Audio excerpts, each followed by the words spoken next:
अजित पवार विद्यार्थ्यांना जाणून बुजूनच त्रास देतात. मग तुम्ही अर्थ 126 कोटी का थकवले एवढे दिवस?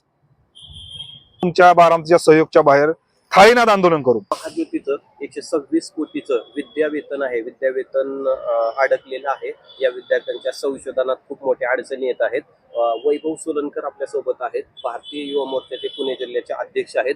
वैभवजी, काय हा प्रकार आहे आणि कशा पद्धतीने तुम्ही याच्यामध्ये लढा देत आहात?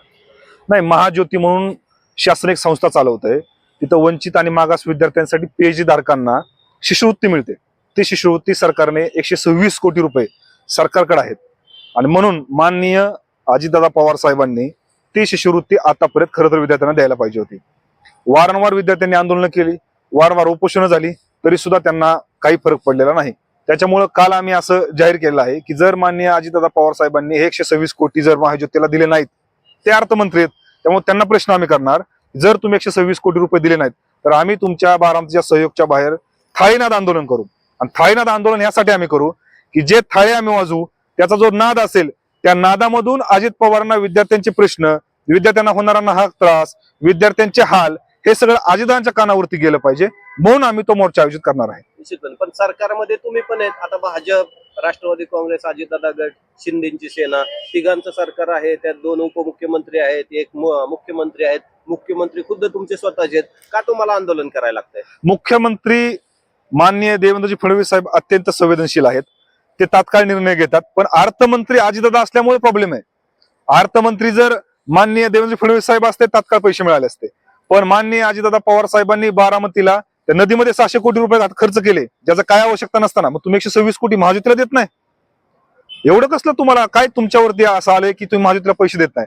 आणि म्हणून ते आम्ही आंदोलन करतोय. पण म्हणजे 126 कोटी रुपयाचा तो निधी आहे, विद्यार्थ्यांना जाणून बुजून त्रास दिलाय असं काय तुमचा आरोप? अजित पवार विद्यार्थ्यांना जाणून बुजूनच त्रास देतात, हा आमचा त्यांच्यावरती आरोप आहे. आणि त्यांचं प्रत्येक गोष्टीमध्ये महाज्योतीला त्रास आहे. किती दिवसापासून विद्यार्थी आंदोलन उपोषण करत आहेत? 2 वर्ष सरासरी हे पैसे थकलेले आहेत.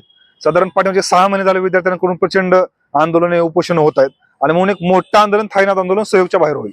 आता इलेक्शन चालू आहे. 2 वर्षापूर्वी तुम्ही आंदोलन केलं नाही अजित पवारांच्या घरासमोर, परंतु आता करणार आहे. नेमकं इलेक्शनचा आणि ह्या विषयाचा काही संबंध नाही. हा राज्य स्तरावरचा विषय आहे. इलेक्शन हे स्थानिक आहे आणि इलेक्शन आणि काही संबंध नाही.